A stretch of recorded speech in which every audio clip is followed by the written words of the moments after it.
a warm welcome, but I just wanted to let everybody know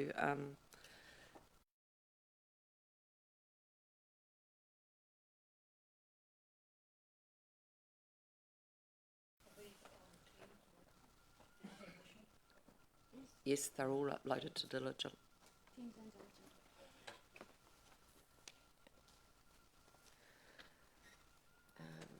So, look, a very warm welcome to everyone this morning. Kia ora tātou. Lovely to have you all here. One of the most exciting times for us as councillors, and I think I can speak for all of us, is when we get to engage with our members of our public directly. So, lovely to have you here. Thank you for coming. We'll open the meeting with a karakia when I find it.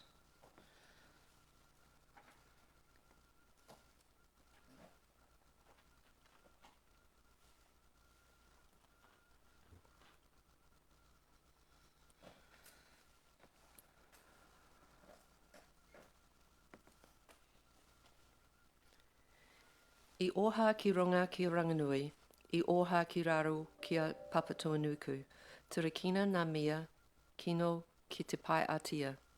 Uhia mai o korowai aroha, hei taonga mā mātou. Ka puta ki te whae au ki te ao marama. Huumie, huie, taikie. So, just to remind us and our visitors, the way that we're going to run the submissions process this morning, I think we've all got a run sheet in front of us in terms of who's speaking and for how long. Each speaker is allotted 10 minutes, and normally the way it rolls, and it's entirely up to you how you presenters want to do this. Normally people speak for 5 minutes and then allow a couple of minutes for questions. So everybody gets the 10 minutes and we do our best not to go over time, but entirely up to you how you want to use your 10 minutes. So without further ado, we'll invite Chris. Thank you, Chris. You're very welcome. Hi, there you go. Sorry. Yeah, hi everyone. My name is Chris Millen. I'm a chartered engineer and a director at Red Jacket Limited. We have been providing engineering services, including geotechnical, civil and structural. We're based in New Plymouth, but we have been doing a lot of engineering work in the Whanganui district with quite a focus on roading. We've been doing residential and commercial subdivision design, traffic impact assessments, and also road safety audits. I myself was born and raised in Whanganui, did the first 9 years of my engineering career in Whanganui at Opus, now WSP. And so this puts myself in a good position to provide some commentary around these proposed speed changes. So overall, we agree with the proposal to reduce the speed limits around the school zones and also where there's unofficial and inappropriate speed limits, which is outlined by the proposal. Aged care facilities and school zones in particular are typically where we have our most vulnerable road users, typically pedestrians and cyclists. At these school peak times, when you've got kids rushing around, poor decisions can be made with crossing the road or getting out of parked vehicles without looking. And these sort of basic poor decisions can lead to quite severe consequences. So there's been a lot of international research done and replicated by NZTA and Auckland Transport as well as throughout Australia. So it's widely accepted that vehicle impact speeds of 30 k's per hour to a pedestrian has a significantly increased survivability rate compared to that of a 50 kilometre impact speed. So therefore, by having reduced posted speed limits and then reducing the road operating speed to 30 k's in these areas will overall reduce the risk to the vulnerable road users, which is really positive. But one of the key points I wanted to raise as part of this is that there is a difference between a lower posted speed and the resulting operating speed. So although the road may be posted with a 30 k speed limit, But given the historic use of the road, with the original posted speed limit, road users will continue to drive faster than the posted speed. So what can happen is with a reduced posted speed limit alone, there could be an increased risk for pedestrian road users. This effectively gives pedestrians a false sense of security that vehicles will be driving slower when they may not actually be. So what I'm raising with my submission is that I agree with the reduction in posted speed limit, but those reductions should be coupled with traffic calming measures to ensure that the operating speed is reduced to match that posted speed limit.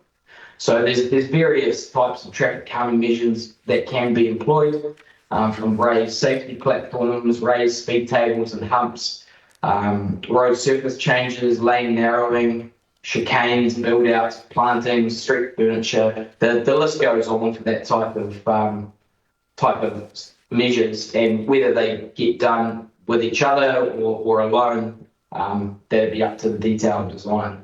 And also active speed limit enforcement is something that can be done, for when you get the initial speed limit reduction in place, do some active, making sure people are driving at that speed, and then hopefully get that operating speed where you need it. So thank you for letting me able to speak to this point, and happy to answer any questions. Thank you, Chris. Very succinct and clear, thank you. I'm not seeing any lights go on around the table. Sorry. Oh yes, there is. We've got some questions, Chris. Peter. Yes, thank you for your submission, Chris. You mentioned speed calming effects, and you named a few of them. Are there one better than the other? Well, the studies have shown over the last few years that one of the best or most successful operating speed reduction is your raised safety platforms. The raised safety platforms, you've seen them around, typically used for pedestrian crossing points. This is where you have a raised concrete platform, approximately 100 mils high, and that will generally reduce the operating speed to your 30 kilometres per hour. They've been quite successful, and they're being used all around the country at the moment. But there's also speed humps also do the same sort of thing. You've just got to be careful about you putting them in residential areas that can be noisy, so they have certain shapes and dimensions on the up ramp and the departure ramp to ensure that there's no speed issues and damage to buses and things like that. Okay, thank you. Glenda?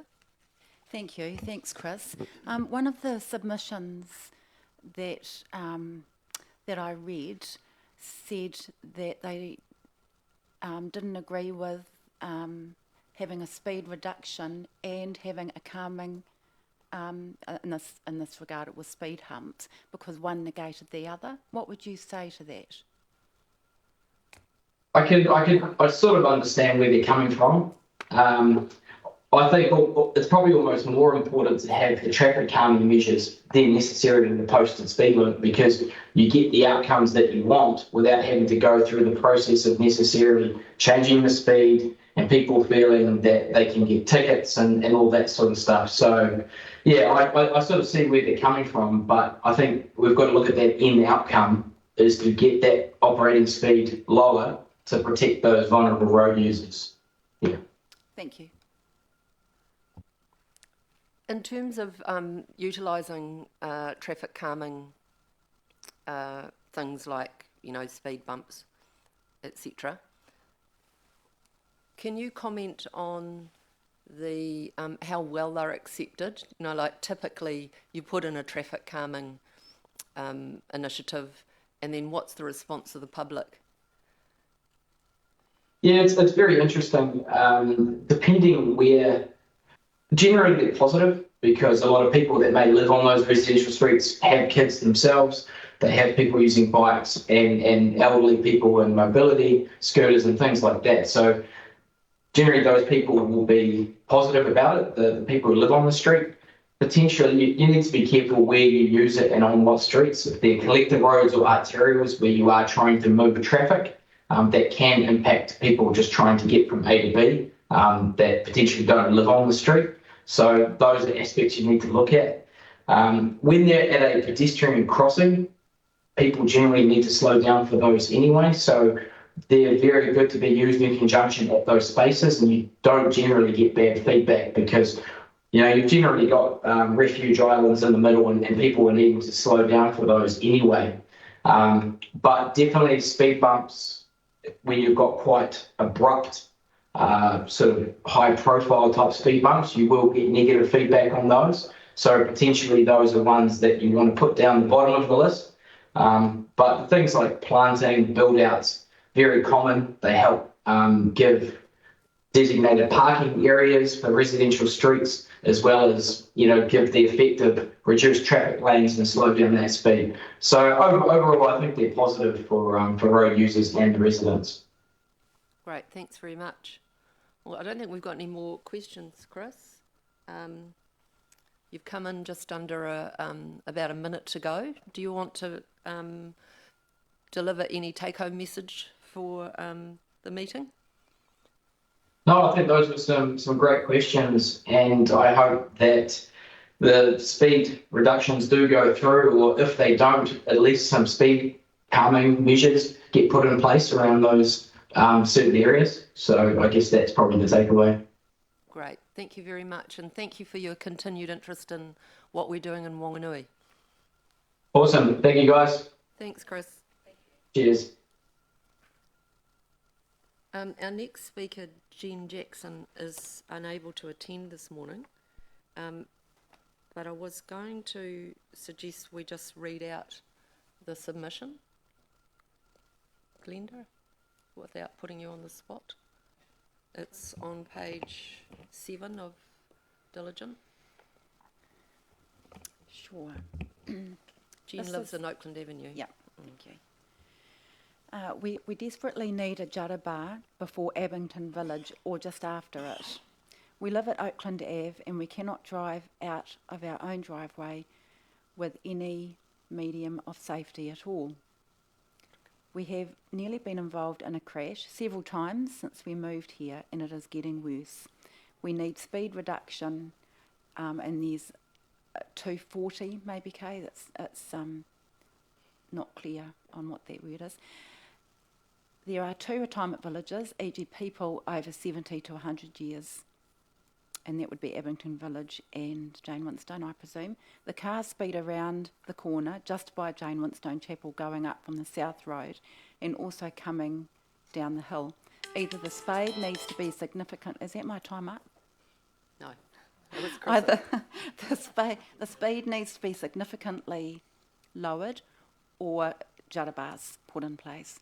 The road seems to be a racetrack to the younger drivers and some who should know better. Also, outside the main gates going down the hill, parking needs to be stopped as we break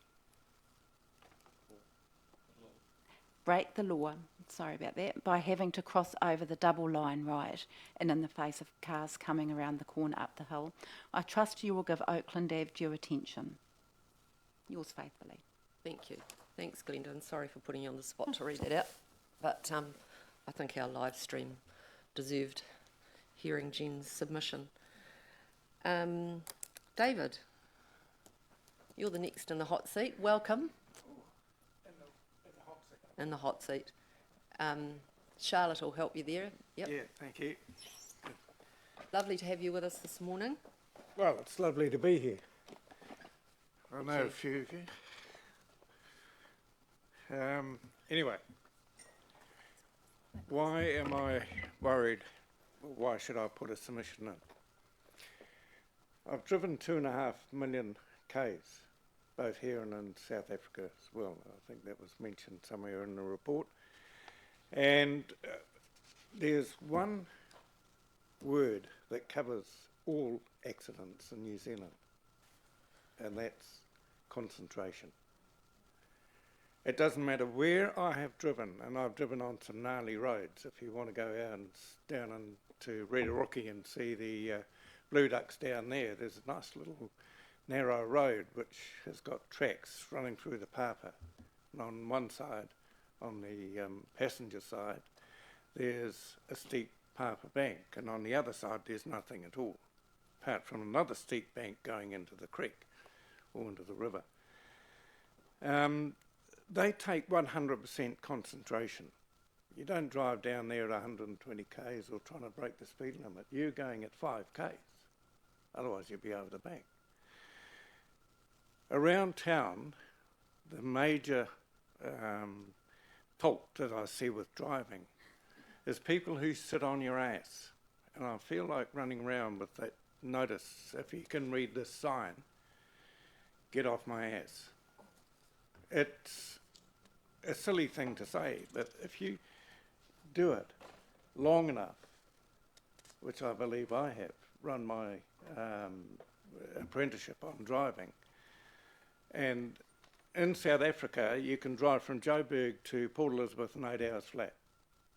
But there's only 2 passes, and there's the rest of it is dead straight road. You can go for 10 k's and it's dead straight. And it's when you hit the pass, if you carry on with that same concentration you've got on a straight road, you go over the cliff. And what I see here is by lowering the speed limit is not going to do one iota of difference. If you had signs up on the sides of the road, concentrate on your driving, that would change everything, as far as I can see. Because a 40-mile speed limit is to see, I wonder how much faster I can cover that by. And having had a head-on in the Parapara, and I was 3.5 hours in the car, because they couldn't pull the thing apart in those days. They didn't have helicopters to come and pull you out or anything like that. And I had to wait there. I had cut my jaw because I went through the windscreen, came back, and then hit the wing holding up the windscreen, which by this time had crashed down. And anyway, a farmer came down and helped stop me from bleeding from death, basically. And then when the ambulance arrived, they put me in, and I had a broken leg. My right leg was broken in 18 different places. So I wasn't able to walk for a fair time. But that was due partly to concentration. And the concentration was, I hadn't taken into account that we'd been over to Ruatoria buying rams. Been a hot day in the Parapara, and of course when it rained, which it did in those days, at 4 o'clock in the afternoon you could almost set your clock by the shower would come over at 4 o'clock. And Lummy West was coming the other way with a 5-ton truck loaded with fertiliser. So he was doing about 2 k's and I was doing 40 or 50, whatever it was. But when I hit the shiny surface, it just went and I hit his driver's axle and pushed it back 1.5 inches. And anyway, that's the history of my lowering the speed limit is not going to do a hell of a lot. But the word concentration is going to do a hell of a lot more. Are you concentrating? Or words, you know, like, are you concentrating on your driving? You don't need to put a speed limit up. You just say, oh, shit, I'm not, you know. But that's my tuppence worth. And that I consider it a pleasure to talk to you. And we might change a few signs, or a few less signs. Concentration's a word in itself, which concentrate on your driving. And the funny thing is, in Hamilton, where they've gone up to 120, or was it 110? 110. They've had no accident on it. Because people, funnily enough, at a higher speed tend to concentrate a little bit more, most drivers. But when you're doing 100, you know, and suddenly the foot goes down a little bit and it goes down a little bit more and suddenly but luckily when you've got cruise control these days, you just push 110 and away you go. Anyway, as I said, that's my something's worth and Thank you, David. I'm sure it's worth more than tuppence. But are there any questions for David? Charlotte? Thank you. David, thank you for your submission. right. There seemed to be a little bit of disconnect between your written submission. I didn't even know I'd written it actually, but anyway. So I'm talking about the survey that you filled out. Yeah.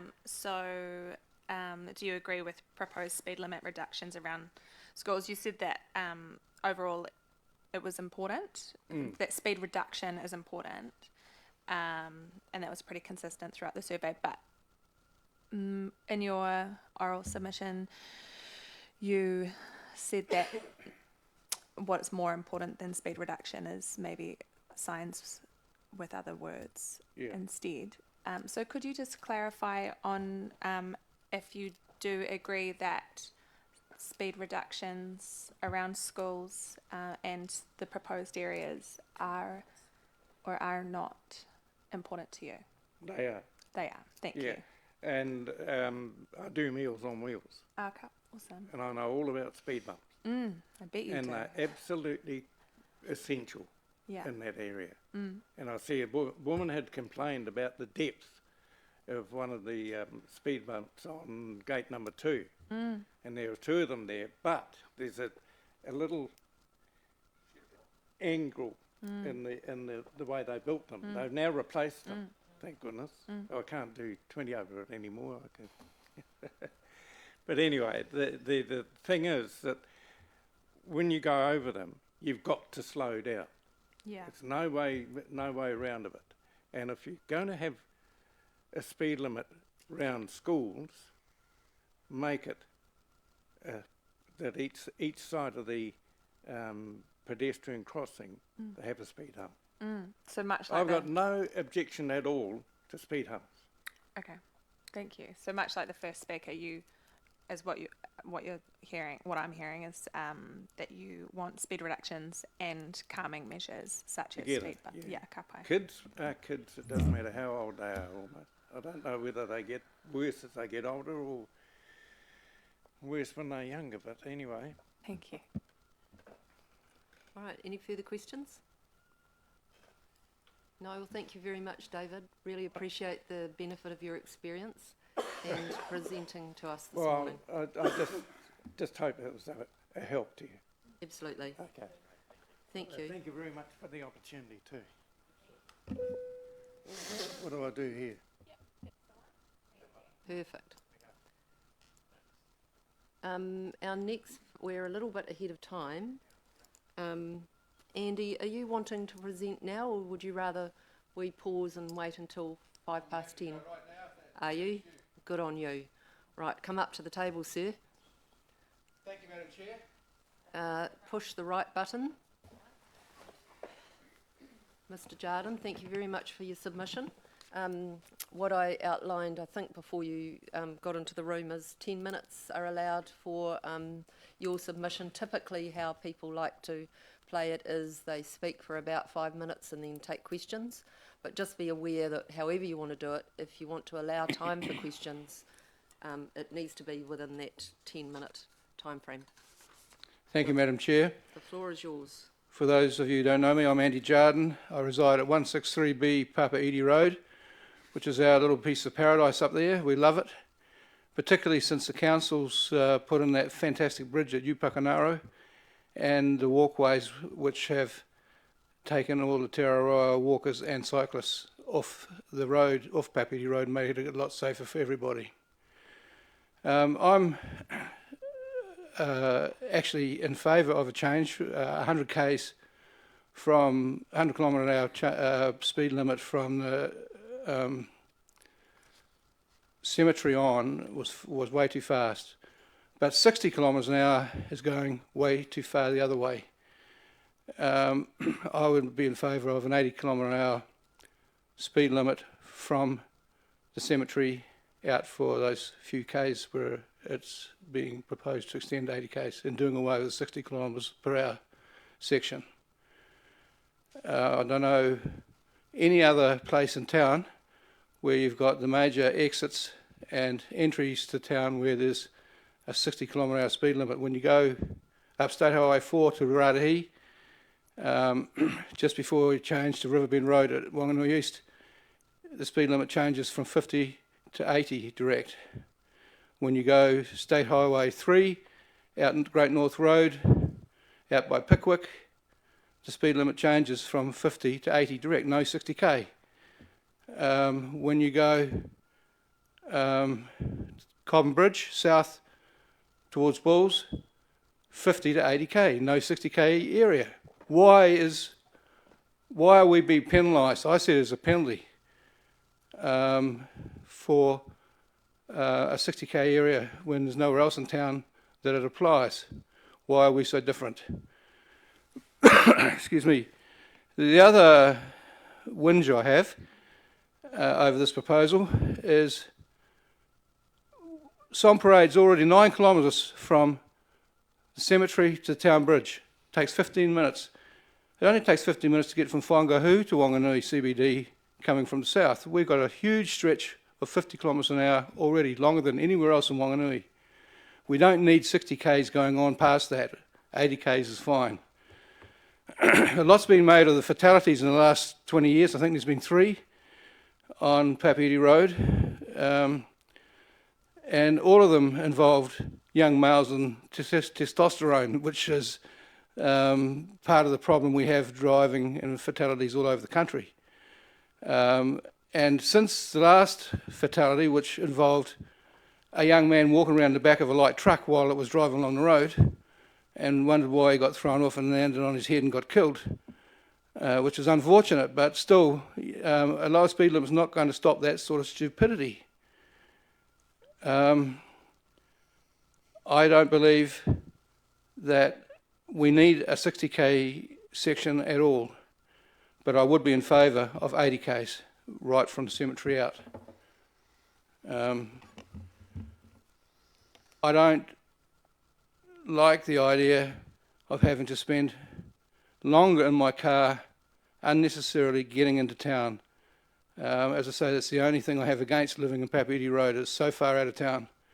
I'm only 1.5 kilometres past the cemetery, but it still takes me 15 minutes to get to town, and 60 k's makes it worse. I think I'll probably stop there and invite any questions. Thanks, Andy. Charlie, I see you've got your... Thanks, mic on. Andy. I can't see it here, but it's probably there. Is it 60k all the way to the bridge, the new bridge? No, no. It used to be, prior to the temporary speed limits, it used to change from 50 to 100 k's at the cemetery. The temporary limits proposed to change from 50 to 60k at the cemetery, and then right before my gate, which is 1.5 k's up Papeete Road, to change to 80 k's. I'm proposing that that stretch be all 80 k's. I have no problem reducing the speed limit from 100 to 80 k's. I think that's probably sensible. Cool, thank you. Andy, I'm just interested in the fact that you've got all the walkers and people crossing, and just repeat for me how at the moment the 80 k's goes how far? Is it up to the bridge?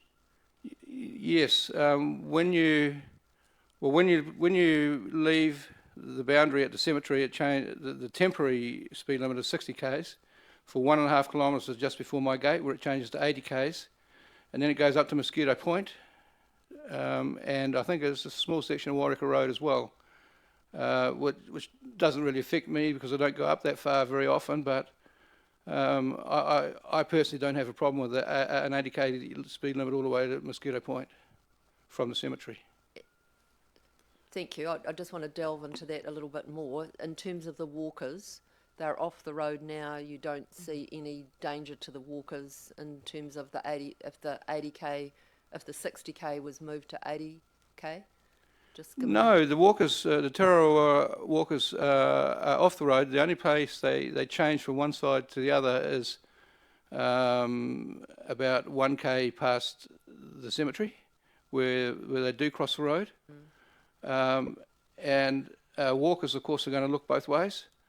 And I wonder whether or not we could have a cycle barrier to make the cyclists get off their bikes and look both ways before they cross over the road, where the walkway crosses the road. That would make that safer for cyclists. But pretty much we hardly ever see cyclists on the road anymore, and definitely not walkers. Walkers are well off the road. And hats off to the council. The walkway and the bridge, of course, have greatly enhanced the area. Thank you. Thanks for that. What about boy races up Papeete? Yeah, well, you see boy races occasionally, and speed limits are not going to stop that from happening. So I see that, with respect, that question irrelevant as to the safety of the road. You get that everywhere around Wanganui, unfortunately. Cool, thank you. We'll go to Rob and then back to Charlie. Thank you, Andy. As we know, Andy bought his property from me, and so I'm pretty familiar with this whole situation. Andy, I always understood the 14 years that I was up there that there was an 80k speed limit up there. Are you saying it was reduced temporarily to 60? When you were there, Rob, I'm pretty sure it was 100 k's from the cemetery on, from when you left the boundary, the city boundary, and it's been 100 k's for how long since I bought it off you? 25 years, 20 years. It's been 100k until you introduced the temporary speed limits. I'm not sure when that was. I guess it would be about 6 months ago, maybe 9. No, it wouldn't be that long. 6 months ago. 60. And now it's 60, which is a pain in the butt when we've already got 9 kilometres of 50 kilometre down Son Parade to get into the CBD. Nowhere else in Wanganui are you subjected to that length of... And I'm not suggesting that Son Parade should be increased to 60k. Well, I'm quite happy to toe the line, but it's a pain in the arse, to be frank, having to do 60 k's on the way home. Well, I did it for 14 years. Yeah, Rob, time's running out, so have you got another question? No. Thank you. Charlie, then Andrew. Thank you. Oh, no. Sorry to labour the point, Andy, but the 60k is temporary, you say. Why was it put temporary and why is it still there? You know? Well, it's all part of what I'm submitting against now. It was put in as a temporary measure, and I think you guys are voting on it on the 31st of this month. Is that right? Or towards the end of this month, with a proposal due to be accepted, which I'm here to argue against. Yes, you're quite right, and it's in... We know this, Charlie. It's in our papers. Yep. Alrighty, no further questions. Thank you very much, Andy. Thank you for taking the time to hear me. Yeah, we really appreciate your submission and taking the time to come in and speak to it. Thank you. Thanks to you and Kathy. Yes.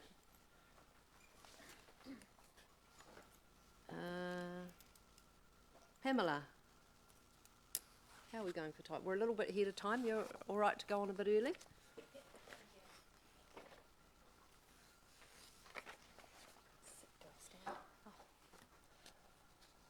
Warm welcome to you. Yes, hubby comes too. Oh, you can stay. That's okay. That's fine. Well, good morning and thank you for having me.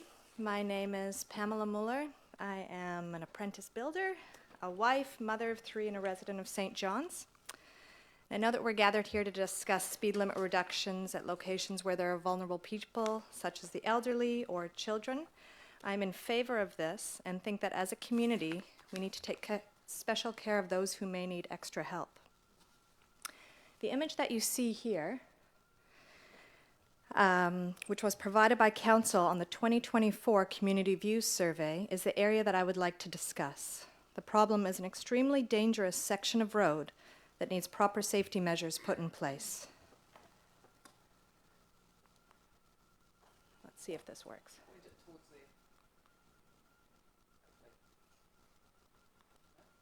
Where should you point the... Am I hitting the arrow?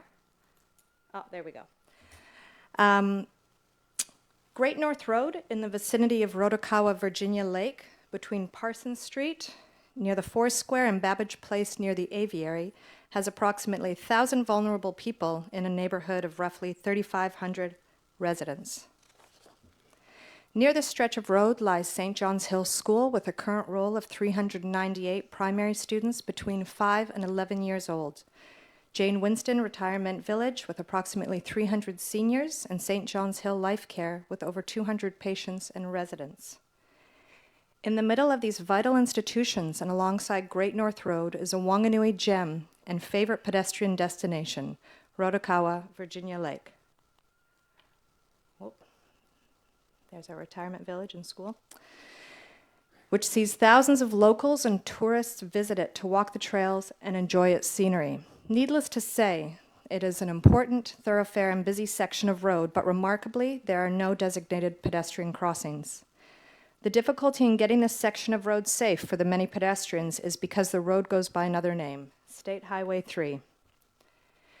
Due to this, and despite my efforts over the last 2 years since moving into the area, I've been hitting dead ends while reaching out to the Wanganui Council and NZTA, both saying that the other is responsible for the road.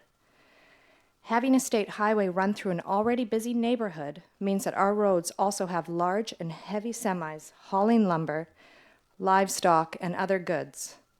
The trucks increase their speed to get up the hill and barrel through the straight stretch of road and out of town, unaware of its many vulnerable citizens. At night, it can even feel like an earthquake as these trucks pass. To get across this high-traffic road on the way to school, to get to the shops, or to cross the road to walk around the lake can be terrifying. Here's a quote from a mother of 3 who walks her kids across Great North Road every day. I personally have always felt that there should be a crossing for children to get to school. People travel faster than the speed limit for sure. I've actually been overtaken on that road. It's so hard to get across the road at the Foursquare also, with multiple entry and exit points. Here's another quote from a mother of 2 and resident of Brassey Road. Since my eldest daughter, now year 8, started at St. John's, I have been concerned about the lack of a safe crossing and speed reduction across Great North Road. For a couple of years, I was a parent volunteer on the morning crossing on the south side of Virginia Lake, but this did not extend to after school and was discontinued. It's so important to encourage independence in our children, but safety has to come first, and this busy road with trucks thundering up and down means it's just a matter of time before an incident occurs. A speed reduction would go a long way to ensure crossing this state highway is safer for all, Tamariki, the elderly, visitors, and families, whether it's to cross to the beautiful lake or to pick up supplies at the chemist or the Foursquare. Finally, here's a letter from grandparents and residents of St. John's Hill.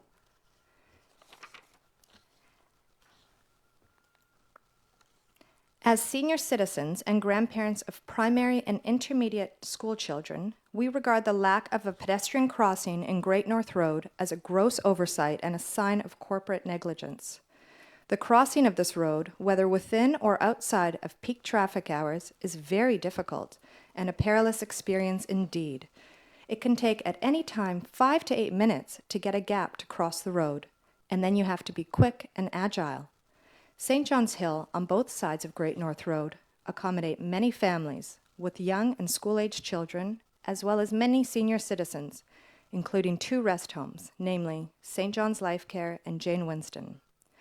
Apart from having difficulty crossing the road, whether young or old, to get to the shopping center, or simply to the other side of the road for a walk or visit, we have great concern for the safety of our young children to cross the road on their own. Instead of giving them the freedom to walk or bike to school by themselves, parents and caregivers are obliged to accompany them or drive them back and forth to school for extramural activities or for the sake of their safety. We can see no reason for not having a pedestrian crossing, or preferably 2 crossings, in Great North Road for the safety of our citizens. There is a pedestrian crossing in Carlton Ave, which is on State Highway 3.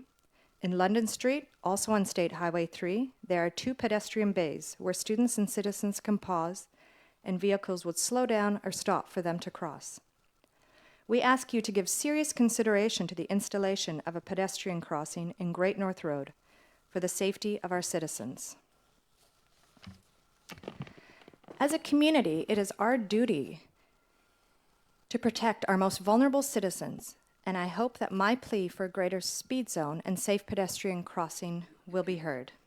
I'm going to finish with a video of my 9-year-old son crossing the road a couple of weeks ago.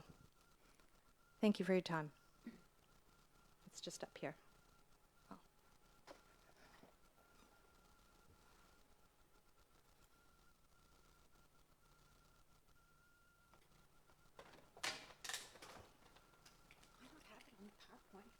What's that?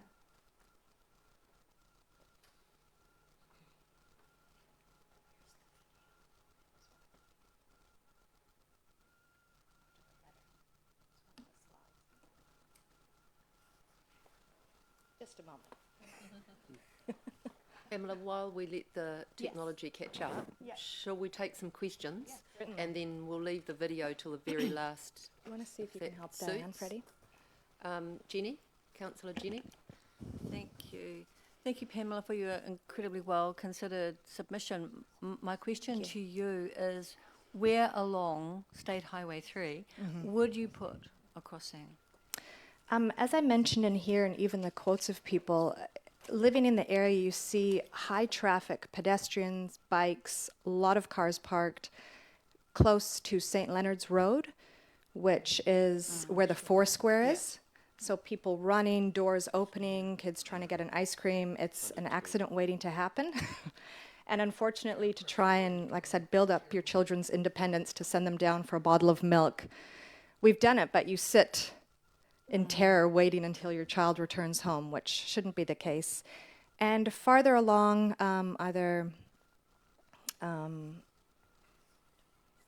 near the aviary or near the car park in front of the Funky Duck, that area. A lot of children we've watched crossing in that area.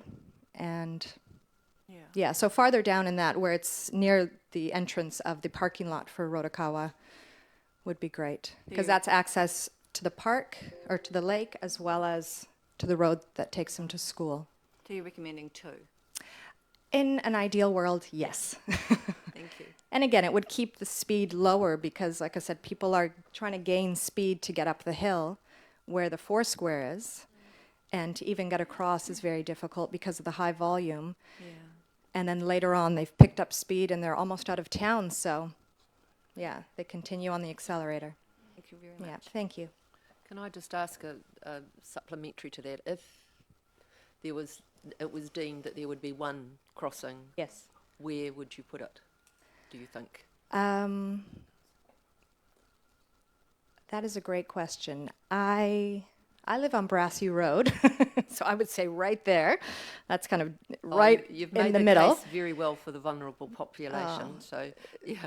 Thank you. Well, again, it is, when I was looking into it and spoke to someone at Jane Winston and found out the number of residents in that small location, all these kind of medium density villages around that area, and then to have a highway. So it's, something needs to be done. I don't know, perhaps, whether we could do some research and find out where's the area that it is needed most. Yeah, somewhere in that area around Brassy Road, perhaps, like I said, because then it can allow people to funnel one way or the other. Great, thank you. Thank you. Josh, then Andrew. Thanks, Pamela. I walk that area frequently, and I understand how busy it can get too. Yes. So thank you for your presentation. Thank you. Just a question around your conversations with Wakakotahi up until this point. Yes. So they've obviously said that. I think you said in your submission that they're not aware of the situation and referred you back to us.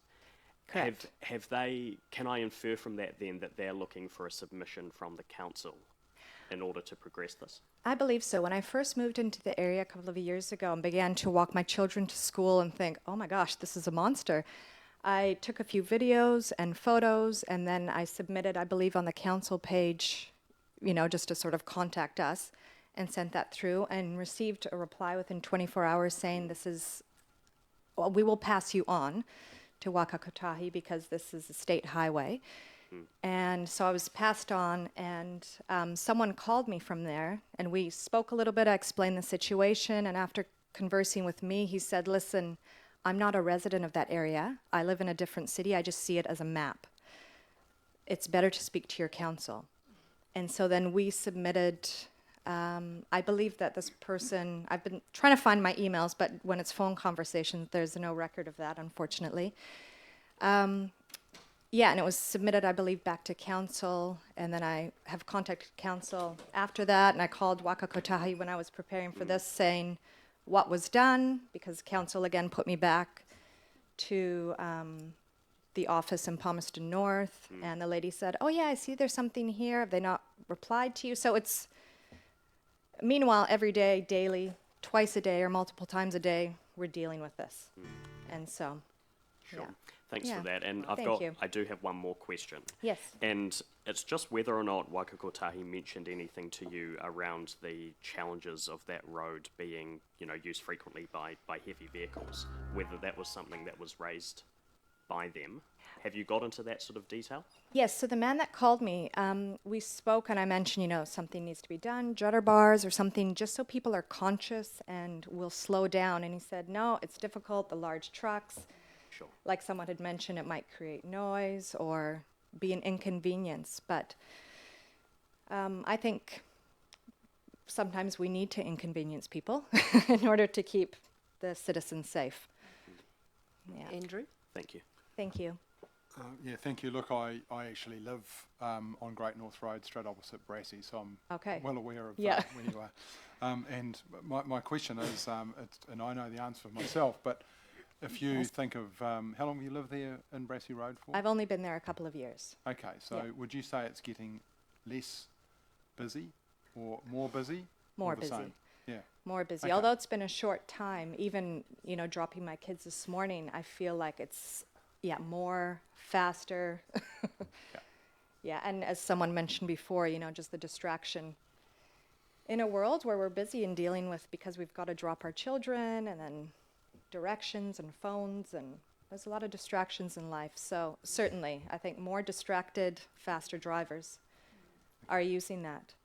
And just a side point of this is that as a result of needing to take our children to school, often that creates a lot more traffic and cars around school areas, which is again, making it even more dangerous. Okay, that's all. Thank you. We're well over time, but we'll get through this snappily. I was going to say the last three, Rob, Michael and Jenny. Thank you. First of all, Madam Chair, can you just clarify, I understood that this hearing was about speed limits. Are we considering placement of pedestrian crossings also? This is the speed limits, what is it, the traffic and speed limits bylaw, but members of the public are very welcome to so submit we are, on. Okay. Yeah, I totally agree with you about the need for that pedestrian crossing at Four Square. But I would ask some clarification here, perhaps of Damien, because at the Avery there is a crossing there, which I believe is there to be manned by the school, and it's a formed exit on either side of the road, which the school are supposed to man. Now, and I don't think they do that. So perhaps we could have some clarification about that, Madam Chair, because I think the crossing is already there. I think we might just pause on that, Rob. Ask a question, and we'll get clarification when we get for deliberations. That is my question. It is your question? Yeah. Yeah, I'm a little bit hesitant to have officers offering information at the submission process. I don't think we're supposed to do that. So I think the take home here out of what's happening with the volunteer crossing that used to be in place Yes. is that no longer operates. Is that correct, Pamela? That's correct. I wasn't in the area at that time. My children were at a different school, but speaking to the school, because like I said, when I first came, I said, is there anything we can do? And they said, we did have this, but unfortunately with COVID, put a stop on that. Yeah. And since that time, most parents just continue to drive. Yeah. their kids. So I think, yeah, it's an opportunity to be able to, again, create independence and safety. But as parents, you sort of do what you need to do. Yes. Well, thank you very much. Have we managed to get on top of the video? 1 minute. Sorry, we thought it was all organized. Amazing presentation. Oh, thank you. Really put it together.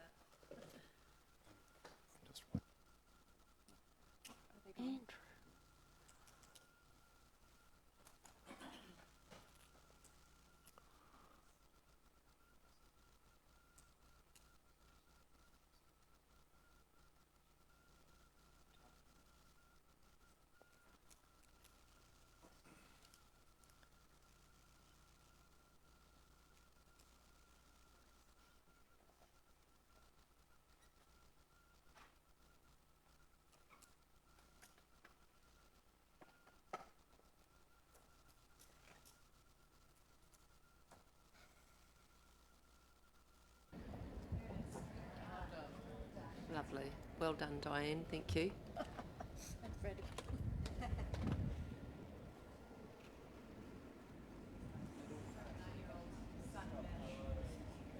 jeez.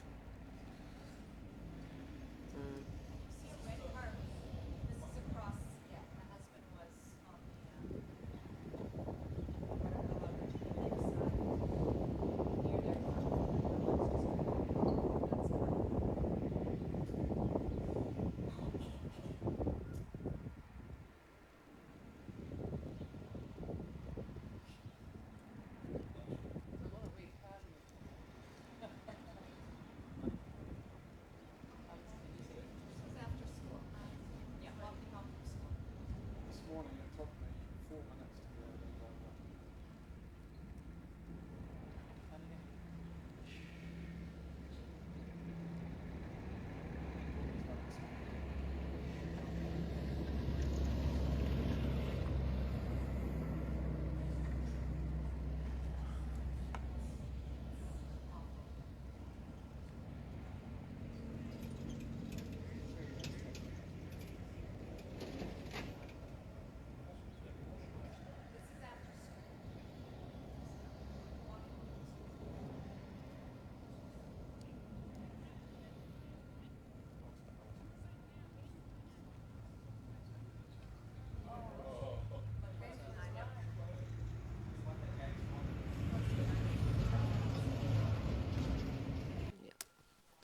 Your point's well made. Yeah. Thank you very much, Pamela. Really appreciate your submission. Thank you.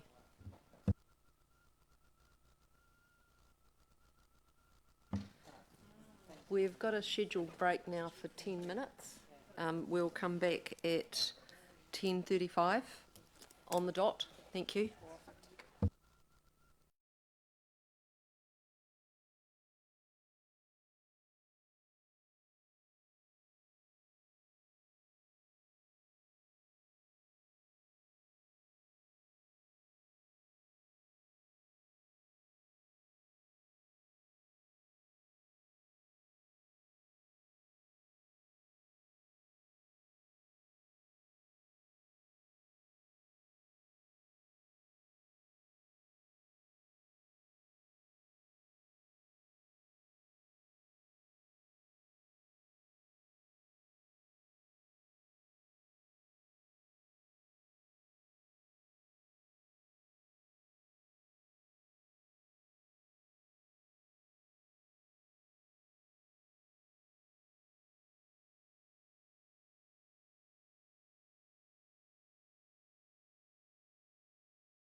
whakapapa.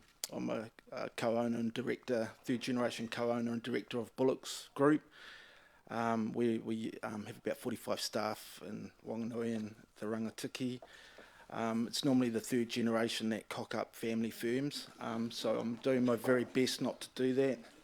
I don't know, sometimes it doesn't seem to be working, but look, today I'm wearing a combined hat in terms of my public interest, in terms of what the council's driving here, and also I'm wearing a development hat because we're wanting to do a 18-lot rural subdivision on Airport Road, on land that's owned by Nobby Bullock and Barbara Bullock. So I'll talk a little bit about my self-interest in this down the track. I think generally I'd just like to say we're very supportive of the proposed speed limits. The majority of what I've read in terms of what's being proposed by council, I think I commend you on pushing forward. I think anything that really protects our young, elderly and the general public in terms of reducing speed and risks are a really good thing. We are proposing, I'm going to talk a little bit about the Wikitoria Airport Road sort of work that's going on. We're proposing a minor amendment to what's on the table that would see the existing speed limit at route point 660 on Wikitoria Road reduced down to 60 kilometres per hour. This new 60 kilometre an hour speed limit would run through to the airport's new 30 kilometre transition point at route point 1.53 kilometres. We very much believe this change complements what's being proposed around the speed limits, new speed limits being proposed for Landguard Bluff and the feeder roads to both the Animal Pound and the airport. I've got a few slides, but we seem to be having some technical issues here, so I'll push on anyway. So our rationale behind why we're proposing this reduced speed limit is travelling towards the airport along Wikitoria Road. The speed limit returns to 100 kilometres an hour quite quickly after the 50k zone, just before Bates Road, just before Onatiri Drive, and just before the Landguard Road intersections. This means the effective speed limits in Onatiri Drive and Bates Roads are 100 kilometres per hour. The 100k zone then extends past the entrances to Perth Concrete, B. Pull & Sons, and our own forestry block yard, which is halfway up the hill towards the airport. And if we just flick on to, I think it's the third page when you get a chance. And all of these entrances involve trucks crossing the road there. There's also, these roads are often heavily congested during the Ocean View Speedway meetings and the motocross track events. The reduction of the present 100k zone to 60 kilometres an hour will provide better, or facilitate better transition into the proposed 30k zones along Airport Road, Landguard Bluff and the feeder roads and the waste treatment plant and pound. The speed reduction would also greatly simplify resource consenting for our proposed 18-lot rural subdivision at 1C Airport Road. So really what I'm thinking about is trying to future-proof the speed of the speed limits out there for greater development. If we can just transition through to slide 5. So this is coming, we've turned right at the roundabout, we're heading out towards Wikitoria Road's 50k zone. Next slide, please. We then very quickly, after some residential build-up, we transitioned back to 100k. That's just before Bates Road, Onatiri Drive. Next slide, please. You can see there, Onatiri Drive really doesn't want to be a 100k zone. It's quite built up there, and it's a great little area of the city out there. Transitioning to the next slide, please. This is a really busy area, so we're 100k through here. We've got concrete trucks crossing the road. We've got B. Pull & Son trucks crossing the road. We've got Landguard Road exiting on the right there. And then as we proceed up the hill there, next slide please, we come to the Bullocks land on the left, and basically we can proceed, if we can get the speed zone reduced to 60 kilometres an hour here, we can go ahead with our subdivision, which is a beautiful site, and I'll show you in a couple of minutes. We can go ahead with it as a restricted discretionary activity, so it's very straightforward. As soon as it falls into a restricted activity, then we've got to jump through a lot of hoops and do a lot of additional work to get this rural subdivision done. And the only thing that stops us doing it under present zoning is the fact that we don't have the sight line heading uphill here. There's basically the entrance is coming out onto a road, 100k zone road, and we just don't have the sight lines. So a switch to 60 km an hour would be very much in our interest, and that's where my self-interest comes in. Next slide, please. That's why I want to develop this site. This is taken from the building sites and overlooking Wanganui to the north. Great location in terms of the hospital, etc. Proximity to the city and also proximity to the south. Next slide, please. So the views up there, I took this on Monday. They're about as Wanganui as you can get. So moving back to the public interest, if you go to the next slide, please. I'm suggesting a transition from 60 into 30k zones, much better in terms of the council facilities there. Carrying on down the road, next slide, please. This is transitions again from 100 into 30. I'm just suggesting a 60k transition down to 30 into the airport industrial area. Makes a lot more sense. Final slide, please. Three more slides, sorry. This is go back one. This is what's being proposed at the moment. Our simplification, which is the next slide. Next slide, please. Basically sees us reducing down to 60 kilometres per hour with transitions into 30 kilometre hour zones. If you drive out there, 60 kilometres an hour is a good speed. You don't need to be going 100, and I'd very strongly argue, no matter what you do, some sort of speed reduction away from 100 is necessary. If you go down to 60, I'll be a happy man. If you don't, I understand. So to summarise, last slide. What we're proposing is simple, complements what council's suggesting. It's really a matter of reducing one speed at one area, improve safety, future-proofs that airport roading network, greatly simplifies consenting for what we're wanting to do about the shading lot rural subdivision. And given the short distances involved, the impacts on travel time out to the airport are really quite negligible. So thanks very much for the opportunity to present today. Really happy to answer any questions you may have. Thank you. Thank you, Willie. Apologies for the technological problems, but you did very well in spite of that. So thank you. Charlie, you've got a question. Thank you. I've got a bit to do with the airport. And surprisingly, I would like to see the speed limit drop too. But why is 60 the magic number? Is because of your subdivision entranceway? That's right. As soon as it goes down to 60, we get the required sight lines to allow entry and exit from our 1C airport road land. Right. Have you looked at the possibility of that road becoming one way? It's been on the books for quite a while. Does that make a difference to your speed limit? Actually, if it was one way in one direction, I think that would actually meet our requirements. Yes. Yeah. Okay. Thank you. Yeah. Andrew? Yeah. Look, I haven't. I'm wondering if you've done any research outside of your own subdivision, but there's been an increase in the number of residential houses, properties in that on Wikatoria Road. Sure. It's probably more of a question for council actually, but have you looked at the speed requirements of that area in regard to the number of houses are on that road? I mean, I would have thought that the more houses you have, the lower the speed limit would be, and there'd be some kind of adjustment anyway. So have you sought any advice from council officers in regard to... Yeah, look, we have met with council officers to discuss this.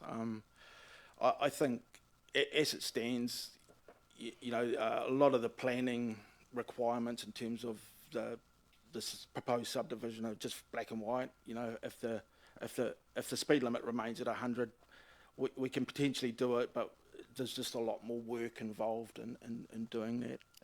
So my question is to clarify, outside of your own subdivision.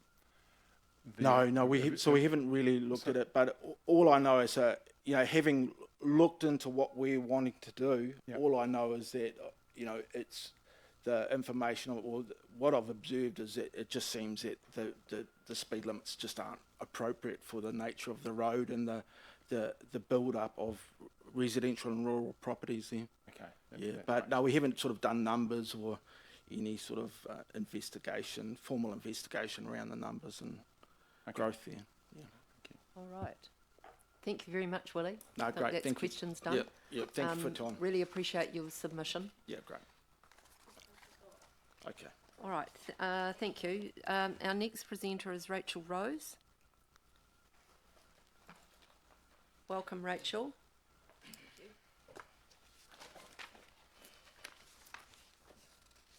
So I just wanted to acknowledge that, I understand that this call for submissions was largely around the work to do with schools, and I've just kind of sneaked in on the side with a suggestion about a specific pair of rural roads.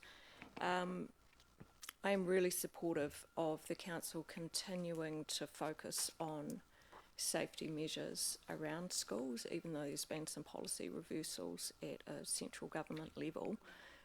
Really supportive of the council continuing that work. Sorry, complete mistake to not have my reading glasses.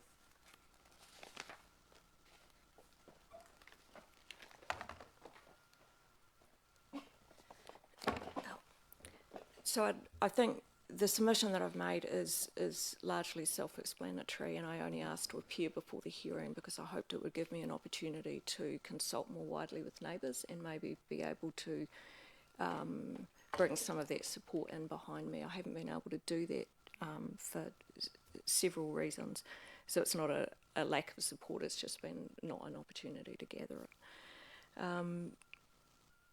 So I'll be very brief. I don't think there's anything for me to add about the Matarawa Valley Road itself, further to what I've put in the submission, other than just to emphasise that it is already busier than when we bought land out there 5 years ago, and there will be continuing development there. It's very close to town, it's an extremely nice location, and the farmers are able to subdivide off small parcels of land. So there will be more traffic out there. The Matarawa Hill Road is what I want to just speak about a little more. And I want to acknowledge that, this council, like all of New Zealand councils, are in this really difficult situation if your responsibilities keep increasing and you don't have the resources to be able to keep up with that. So I understand the financial pressures and have been mindful in making very modest requests for what can be done here. My concern is that I don't want anything that I say to... it's really important to me, and I would feel fairly safe to say to my neighbours also that the Matarawa Valley Hill Road stays open. It's a really useful connector.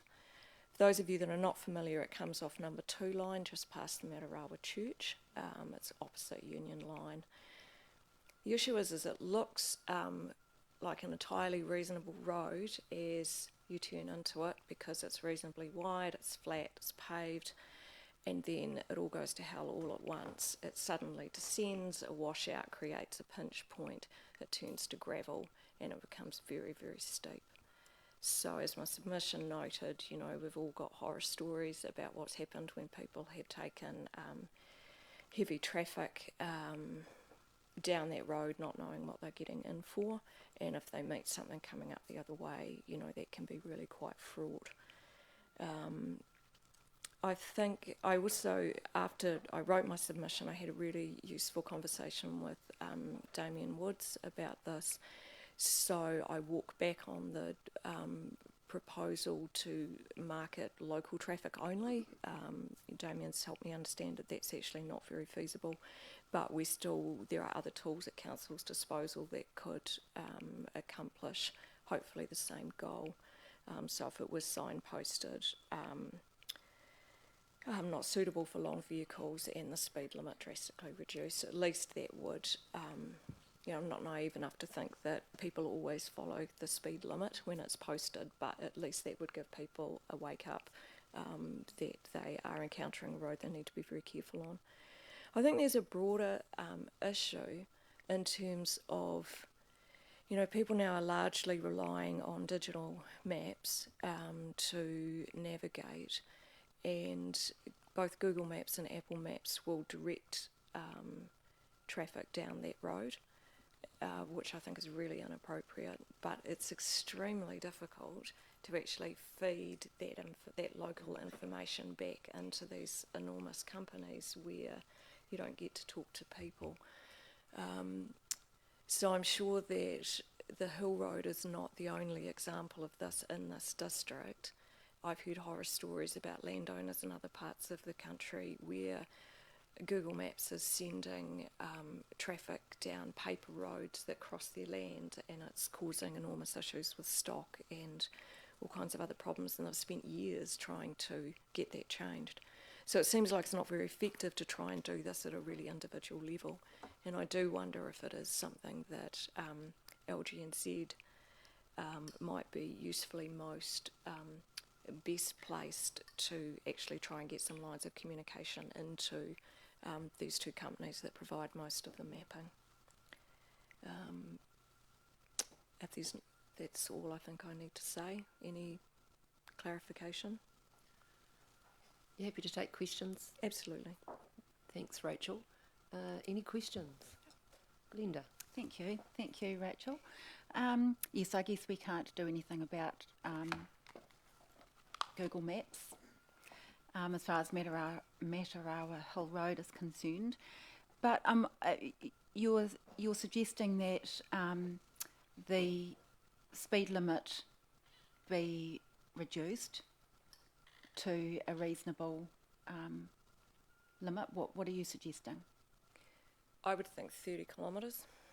Along Matarawa Valley Road? No, not the Valley Road, down the Hill Road. Okay, so the connector road, I've just moulded from one area into the other. For Matarawa Valley Road, you've asked for it to be reduced, I reduced, don't believe. yep. I think council are better placed, your own staff are better placed to assess that. Absolutely, but I'm asking you if you have a suggestion in your mind that you would like to see it reduced to.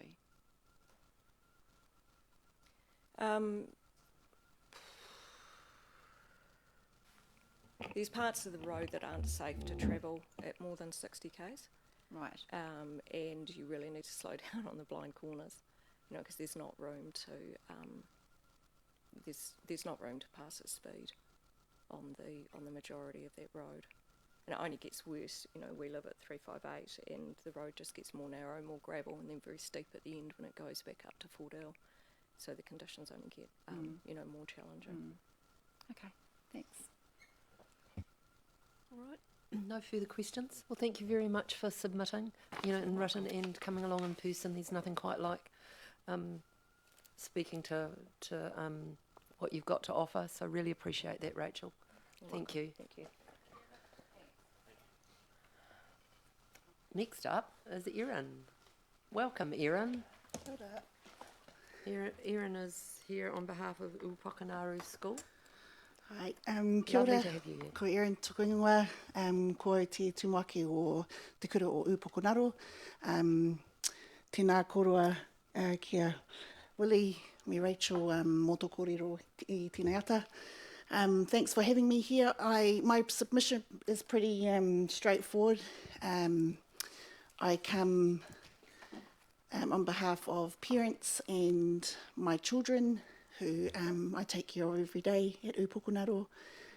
You built and have over the years provided us with a beautiful pathway that connects us to the city more than ever, and we were able to open the bridge to make part of that happen.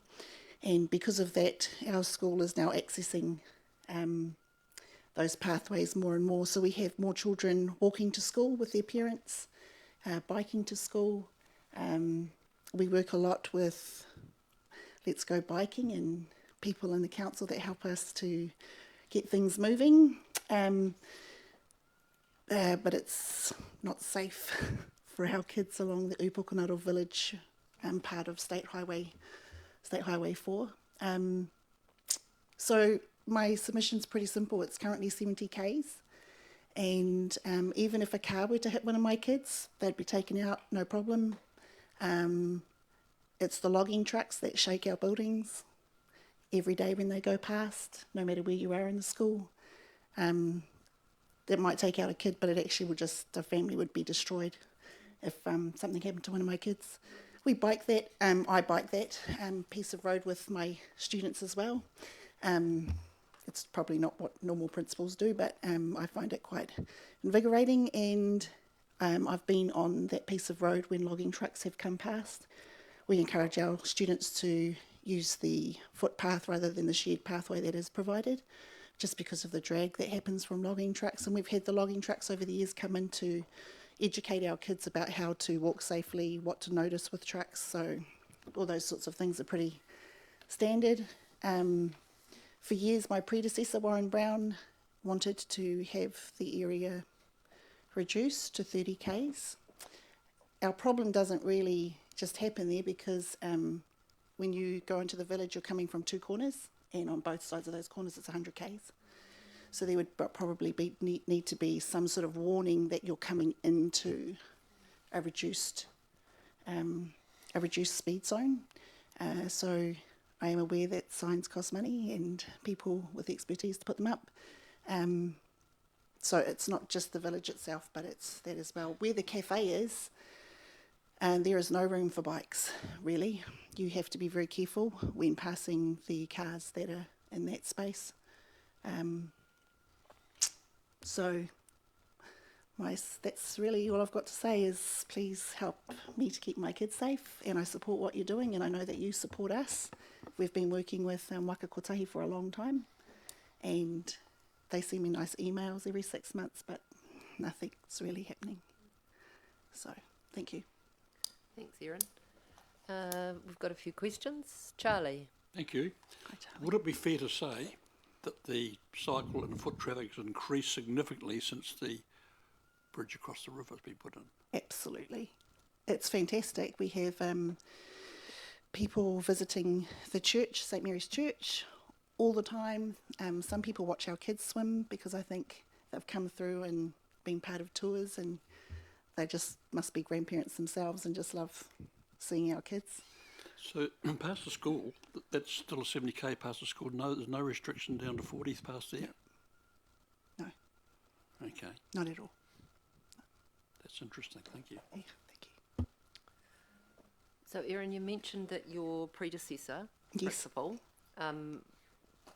suggested 30 k's all the way through the village. Is that? Yep. Am I hearing that correctly? Yes.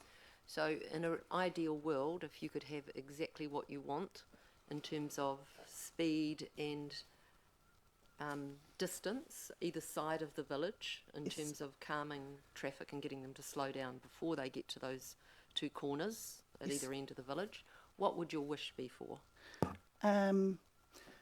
My greatest, so if you're coming from Kaiwaiki Road, and you're coming around that big sweeping corner that comes and puts our school into view, it'd be great if they were already at 70 there. We've been on site and been first responders to most of the accidents that happen there. Our kids see those cars flip. So if they could be 70 with warnings that they're coming to a 30, and then 30 along the stretch, right past the stream, Upukanaro Stream Bridge, and then from there,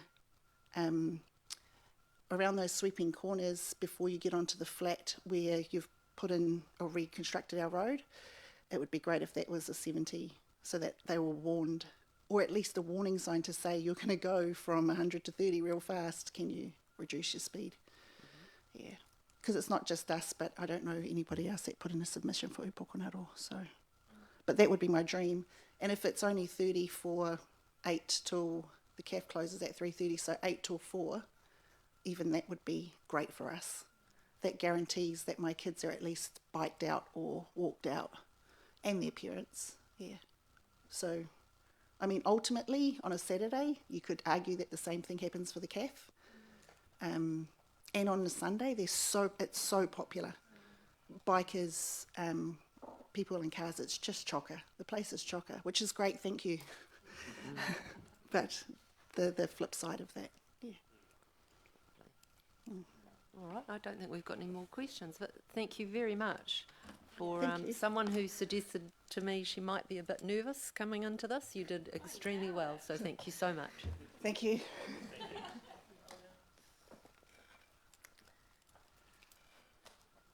So we'll take a 5-minute break, although I see that our next presenter's here, but I haven't had the chance to meet you, Martin. Are you okay for another 5 minutes? Yeah, that's fine. Lovely, right. Back at the table in 5 minutes. Thanks, folks.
Martin?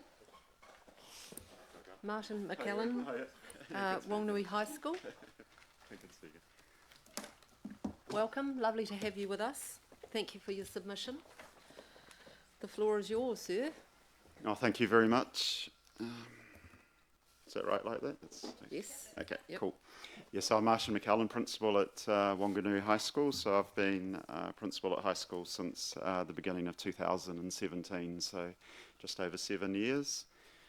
Since starting as principal at high school, I have been very concerned about the road safety. I understand, of course, that my submission is on Purnell Street, but just to give you a little bit of background history, I also had quite a lot of discussion in the first couple of years with Wakakotahi about London Street as well, which of course is a state highway, and that involved a lot of work to have the pedestrian crossing on London Street extended, made safer for the students crossing London Street and into the Jubilee Stadium area and car park area. That required a lot of, a considerable number of meetings. Interesting that it was pushed back from the AA against some things happening as well. So that was an interesting process to go through, but certainly has made it a lot safer for our students because that crossing has been expanded. And there's also, rather than students walking straight out and across the road, there's a little bit of they have to change direction slightly and then cross over, which is good. Now, I take it so seriously that every afternoon after school I either go to the London Street crossing or I go to the Purnell Street, as our students are exiting either left or right on Purnell Street or going across London Street. I make sure I'm there almost every afternoon at either one of those places. So coming back to this submission, which is on Purnell Street, of course, as you would have read in my submission, safety of students is of paramount importance. We all know, of course, vehicle impact on students, potentially deadly consequences. So we have, as you would all know probably, well over 1,400 students at high school, 147 teaching and support staff, up to 150 of our students bike to school on any given day. So those bicycles then go into the bicycle enclosure, to be locked away and then ridden back home again at the end of the day, often along Purnell Street, of course. Nearly all of our staff members drive to school. We have 6 school buses, and there are also the 2 council buses on the other side of the road as well, which I'll come back to. Many of our parents drive their children to school before school and then pick them up after school. Many parents choose to come as close as they can to the school. I would prefer that they pick their children up 200 or 300 metres down the road, or I would prefer and recommend in the newsletters that they pick their children up from the car park area opposite Jubilee Stadium. Unfortunately, some of our parents do not want to park their cars in that area for other reasons. I understand why the camper vans are there as well, but they see that as a not particularly salubrious area to be picking up their children from. So some do that, some don't. Some come closer to the school to pick up their children. We also have approximately, as you would have seen in the submission, 150 students who drive to school, our senior students, and that's a fact. I count those numbers. Can be up to 150 cars students are driving. Some days it'll be 110, some days it'll be 130, but whatever. Those cars are all parked along Purnell Street and then also into the adjoining streets that run off Purnell Street, Selwyn Crescent, etc. You would have all probably seen that yourself as well. This is all before the normal community traffic flow, Whanganui residents comes into the equation. I know we have peak times, so of course during the course of the school day there's quieter times, but there's busier peak times before school begins, of course, and then after school.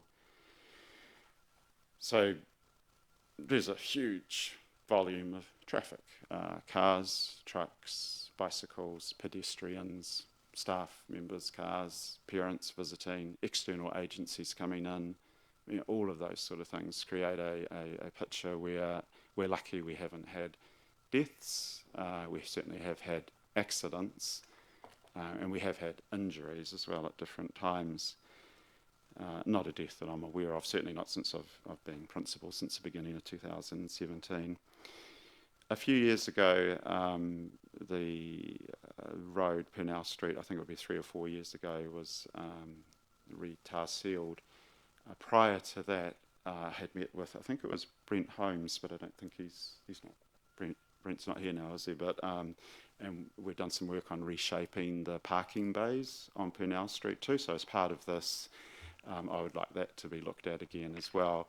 So after the road was resealed, the parking bays went back to how they had been previously, which is terrible for our school because we, as you probably also know, we have 5 driveways into Wanganui High School, so it's extremely dangerous at certain times as staff members, parents, visitors entering and exiting onto our driveways and coming into the school environment because of the number of vehicles that are parked along Purnell Street and because of the speed at which people are travelling often. So that's something I would like looked at as well. Okay, so some other key points I wanted to talk about. Well, actually, I didn't. Just let me know how I'm going for time. Currently in Wanganui, I believe there's about 48,000 people in Wanganui district, somewhere around about that sort of number, 48,700, 47,000. You see a couple of variable figures about it, but it seems to be about that sort of number. So when I looked at our school roll, well over 1,400 students, about 1,450 or so at the moment, and then our staff members, and then I did a quick calculation. That's getting towards 4% of the population of Wanganui is based at Wanganui High School. So I think, take that percentage and that number into consideration. So at any given time, that's significant. Nearly 4% of the population of Wanganui is within Wanganui High School. I anticipate the frontage of our school onto Purnell Street is about 300 metres long. Why I say that is I've looked across at how many houses face Wanganui High School on the other side of the road. There's 17 houses. So I did a quick multiplication in terms of how wide the frontage of a house would be in property in terms of, and then 17 houses are immediately in front of our school from beginning to end in terms of school frontage. And then, of course, then head down as you're heading towards the racecourse, towards Purnell House, which is a different story, but I won't talk about that story right now. And then, of course, further down to the racecourse as well on the right-hand side, which also will generate its own traffic at different times of the day when different events are on. So that is, that's significant in terms of, again, also before even allowing for anybody else who could be visiting, for parents, again, visitors, all of those sorts of things, events that are on at school or in the surrounding area. Of course, and fantastic having all the Springvale facilities so close to us, but then, of course, that generates its own traffic as well. So what I am really wanting to do, of course, is to see or have some sort of help to reduce the speed of the traffic travelling along Purnell Street. So currently, all we have 2 signs.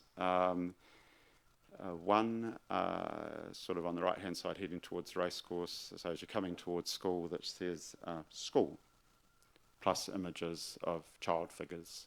And then at the other side of Wanganui High School facing onto Purnell Street, so if you've come from the roundabout sort of area, again, exactly the same sign saying school, plus images of child figures. There's no speed limit. There is absolutely no speed limit at all on the signage, which is absolutely hopeless. Prior to becoming principal at Wanganui High School, I was deputy principal at Manarewa High School in South Auckland, taught at Hamilton Boys High School in Hamilton and Fraser High School in Hamilton as well. And I certainly know in Auckland and Hamilton schools in those cities, 30 or 40k 50 sometimes, depending on the size of the school and the volume of the traffic. But it's just been astounding to me that there are no speed limits. There's no traffic slowing, what would you call it, sort of built up structure or anything to slow traffic down. Nothing at all when you think nearly 4% of the population of Wanganui is within our high school, within a 300 metre area fronting onto Purnell Street. So just the two signs, no speed limit signs, no speed reduction alterations, poor parking bay designs for people to park their cars. Now come on to the bus bay. So we have a bus bay outside our Dean's house, which is arguable if it's large enough in size because we have 6 school buses.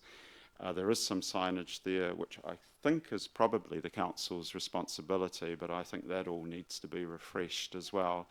So the signage will say that it's a bus bay area from 8 a.m. in the morning until 9:30 a.m. and then 2:30 p.m. to 3:30 p.m., which is probably fair enough. That those are the sort of peakish times for, you know, the buses. I think 2 signs show that information. All needs smartening up, if that is a council responsibility. I don't quite see how it's the school, so I'm assuming because the council has the responsibility for Purnell Street, that must all be part of the council's responsibility as well. So that needs a lot more clarification. During the daytime, parents park their cars in there, which I suppose if buses are not coming, you know, in between those other hours, I guess that's permissible.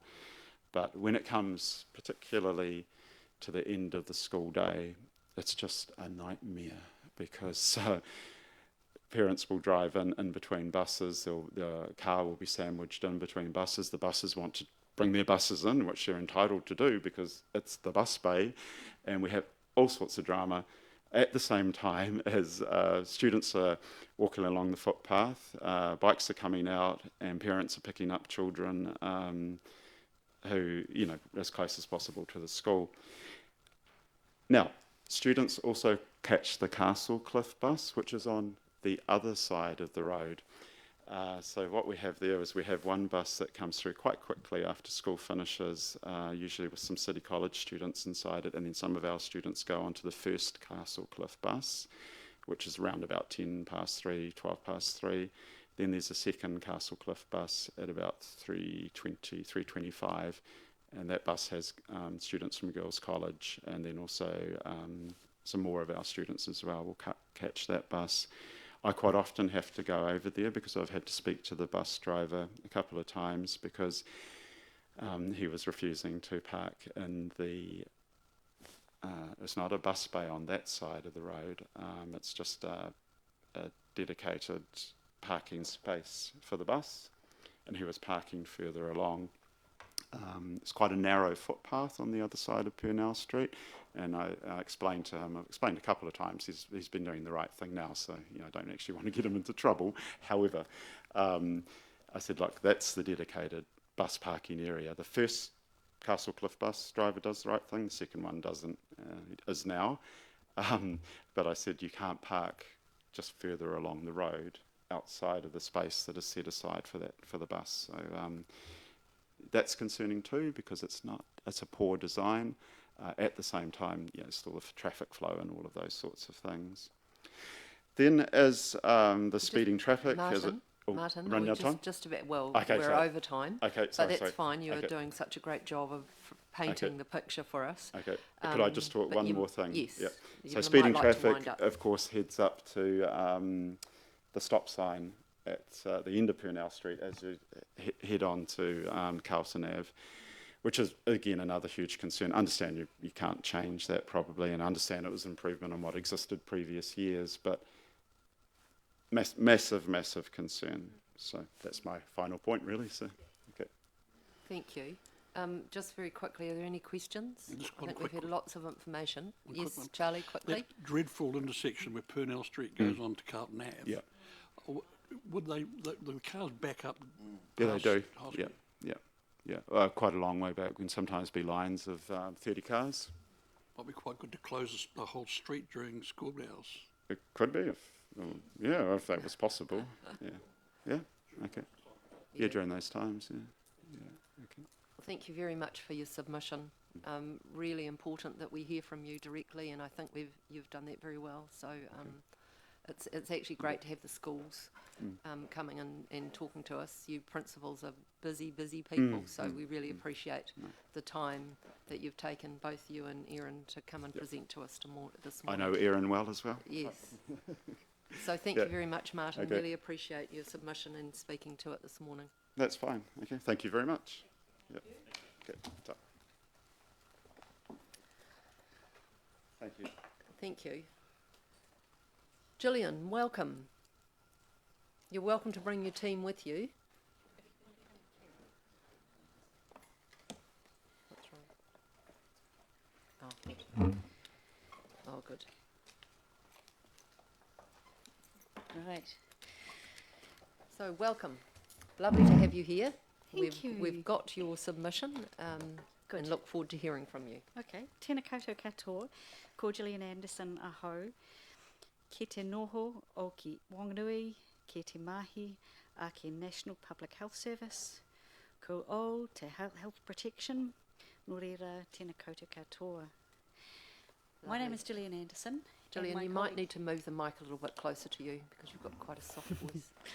My name is Gillian Anderson. I'm a Health Protection Officer from the National Public Health Service here in Wanganui. And this is my colleague, Emma Williams, who's in the health promotion team here in Wanganui. Now, we were delighted to see your speed management plan, and you got compliments right up the chain in the National Public Health Service for listening to the community and being bold in what you're choosing to do to keep the vulnerable population of Wanganui safe. Is this mine? Yes. So we work with Healthy Urban Policy, and that is aiming for Paiora, which is Healthy Futures for All. And we're looking always at Māori ora, whānau ora and waiora, so health for individuals, for families, and also we'll cover off the environment as well. The speed-related harm is really well documented in your submission, and we've spoken to it in ours as well, so I'm not going to go through all of those details, but just wanted to note, noise pollution is often forgotten, but it has health effects. And I can't read that. I'm getting old. So the constant noise and the noise associated with cars increases blood pressure and therefore cardiovascular diseases. It impairs sleep patterns, and that in turn impairs cognitive performances. And noise and car traffic noise around schools affects children's ability to concentrate, and those are all well documented health effects. And in dropping the speed down to 30 kilometres an hour around schools, you're reducing that noise quite significantly. So for a very small drop in speed in some very defined areas and around schools for defined periods of time, you actually get very big health gains. So many of the people, in fact everybody who has talked to you this morning, has talked of their anxiety around speed, around cars, moving around, the safety of children mainly, and the safety of vulnerable populations. So there's that anxiety level. Reducing the speeds, reducing that. And interestingly, in a study done on a safer speeds program in Western Australia, they found that the very best way of making a speed reduction plan work was to target what they needed to do to mothers. Because the mothers with the anxiety, am I going to be safe? Are my children going to be safe? And if you can meet that hurdle, then your program has a very good chance of success. So you get better mental health because people get out, and many people have talked about children driving to school, parents driving children to school. If the areas around our schools were safer, we would potentially, and we think hopefully, get many more children and parents agreeing that their children can walk to school that they can cycle to school. And then you get healthier children. There have also been international studies that have looked at childhood obesity and said if you link that in to reducing the speeds and making the environment safer, in areas that have done that, obesity is different and lower than in other areas. So there are so many health gains to be had from reducing speeds, especially around our vulnerable populations.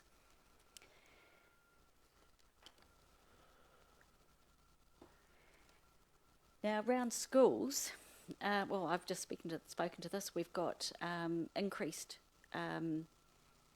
active transport there, mental well-being, and reduced safety anxiety.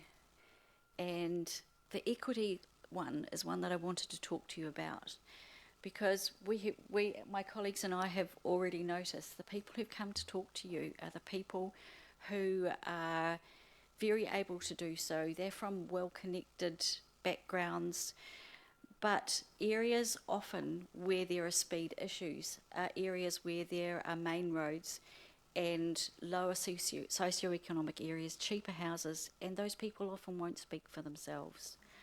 So the effects on them with the busier roads is often significantly greater in those poorer suburbs than it is, other than, of course, we know that Great North Road is an issue, and Upukanaro.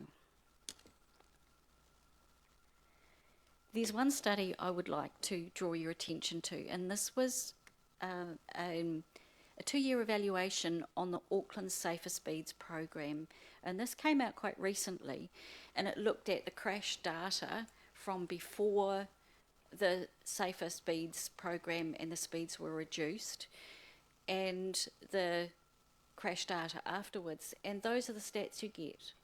So you can see that there are very big health improvements that could be made, big reduction in injuries and crashes from these programs of reducing speeds in the areas where we have vulnerable populations. The other interesting thing that they said in this study, which is the same as what our gentleman from Red Jacket was talking about earlier this morning, is that when they put that into place, that was only speed reduction. They didn't do anything to do with the modification of the streets to encourage slower speeds, and there was no additional enforcement. And what they say in this study is that had those two things also been in place, they would have had even better reductions in injury than those ones that are there. So in summary, we think you're following best practice.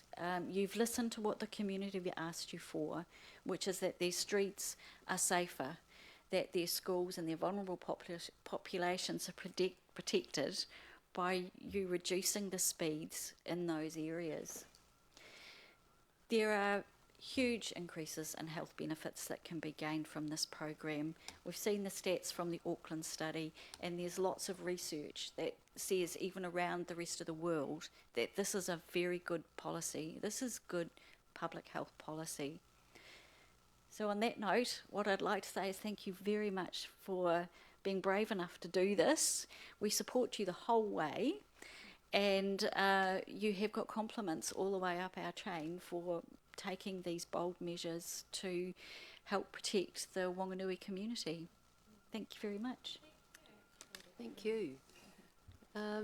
Do we have any questions? No questions. Good. You must have done a really good job. Thank you. Thank you very much for your you've submission, gone back. Gillian, and team. I really appreciate it. Particularly, thank you for the backing it up with the evidence and being able to speak to that. So thank you very much. We appreciate it.